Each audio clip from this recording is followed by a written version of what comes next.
क्या नीट 26 में जिनके 200 मार्क्स आ रहे थे उनका रीनीट में 600 प्लस मार्क्स आ सकते हैं? ये चीज तुमने थंबनेल में देखी होगी क्या ये चीज पॉसिबल है? तो ये चीज पॉसिबल है कब? ये चीज डिपेंड करती है कैसे? जिसके 200 मार्क्स आ रहे हैं, कुछ कुछ बच्चे ऐसे होते हैं जिनके 200 मार्क्स इसलिए आते हैं क्योंकि वो एग्जाम में सिली मिस्टेक कर देते हैं, बहुत ज्यादा सिली मिस्टेक कर देते हैं। क्यों? ड्यू टू क्वेश्चन प्रैक्टिस उनका बहुत पड़ा हुआ होता है। लेकिन उनकी क्वेश्चन प्रैक्टिस अगर अच्छे से हो जाए तो 600 तो नहीं होगा, बट आराम से वो 500 पे पहुंच जाएंगे। ठीक है, प्रैक्टिकल बात कर रहा हूं यार कि है ना, 600 पे 200 वाला बच्चा तो नहीं जा पाएगा, है ना, पर तुम 200 300 मार्क्स आराम से बढ़ा सकते हो। क्या क्या करना है तुम्हें इस चीज के लिए? तुम्हें सबसे पहले इस टाइम पे जिनका सिलेबस कंप्लीट है, मोस्ट ऑफ लोगों का सिलेबस कंप्लीट होगा, जिनका सिलेबस कंप्लीट नहीं है वो सबसे पहले अपना सिलेबस कंप्लीट करो। ठीक है, सिलेबस कंप्लीट करने के बाद तुम्हें सिलेबस अब तुम्हें देखना है। जैसे मान लो अगर तुम्हारे बायो है, बायो में तुम्हारा कौन कौन सा टॉपिक बच रहा है, सबसे पहले वो करो। अब बायो में भी कुछ हाई टॉपिक होते हैं, सबसे पहले उनको करो। तो बायो एक बार तुमने कंप्लीट कर ली, उसके बाद में तुम केमिस्ट्री पे जाओ, उसके बाद में तुम फिजिक्स पे जाओ। तो इन तीनों चीजों को तुम्हें करना है। अगर ये तीनों चीजों का तुमने सिलेबस कंप्लीट कर लिया तो सिलेबस के बाद अपने पास जो नेक्स्ट चीज आती है वो आती है क्वेश्चन प्रैक्टिस। और मैं ये मान के चल रहा हूं, मैं ये चीज मान के चल रहा हूं कि तुमने सिलेबस अच्छे से कर रखा होगा। लगभग तुम्हारे कुछ टॉपिक्स बच रहे, उनको तुम कर लो, गोल्डन अपॉर्चुनिटी है। ठीक है, अब तुम्हें जानना है कि कौन से टॉपिक इंपोर्टेंट है। भर भर के यार मैंने, है ना, मेरा टेली चैनल है ना, और मेरा इंस्टा है, इंस्टा पे चले जाना उज्जवल एमबीबीएस। ठीक है, उज्जवल एमबीबीएस मैंने सारी अच्छे से रिसर्च करके वो चीजें मैंने आपके लिए रेडी की है। ठीक है, वो चीजें मैंने आपके लिए रेडी कर दी है, तो इस चीज की तो टेंशन मत लेना। ओके, अब सिलेबस तुमने कंप्लीट कर लिया। सिलेबस कंप्लीट करने के बाद जो नेक्स्ट चीज आती है वो आती है तुम्हारे पास क्वेश्चन प्रैक्टिस। अब क्वेश्चन प्रैक्टिस कहां से करें? तो देखो, बायो और केमिस्ट्री, इनका मेरे को मतलब केमिस्ट्री के तो अपने ज्ञान धारा पे हमने खुद ने सेशंस लिए जिसमें जेई मेन और नीट के, जेई मेन और नीट के सारे पीवाईक्यू कराए।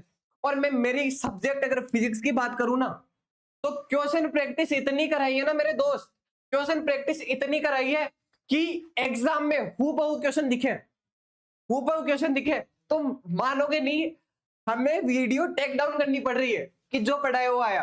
क्योंकि भाई एक महीने में इतना इतना सेम चीजें आ गई ना, तो ये लोगों को मतलब हमें अंदर से डाउट हो रहा था कहीं हमें ना ले जाए एनटी वाले पेपर लीक के मामले में। तो ये चीज मतलब इतनी क्वेश्चन प्रैक्टिस कराई है यार, तुम जाके है ना एक बार चेक करना मेरे लेक्चर, जेई मेन और नीट, जेई मेन और नीट के सारे पीवाईक्यू जितने हो सकते हैं ना सारे करा दिए।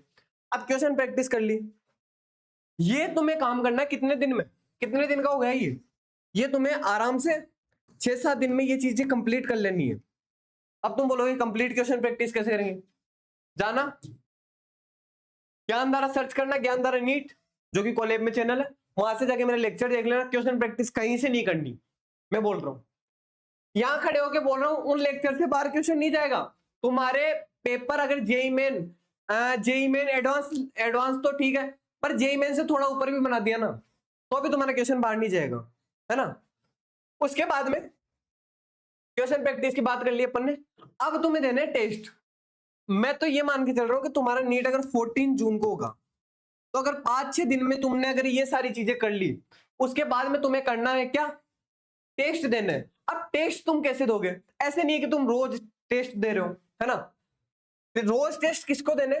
जिसका सिलेबस है ना अच्छे से कंप्लीट है। अच्छे से कंप्लीट का मतलब उसके रीनीट मतलब जो नीट था उसमें भी 500 प्लस मार्क्स आ रहे थे, और बाकी उसके ना लगभग टेस्ट में भी अच्छे मार्क्स आ रहे थे। उनको तो रोज देना है, तुम रोज दो, तुम रोज टेस्ट दो।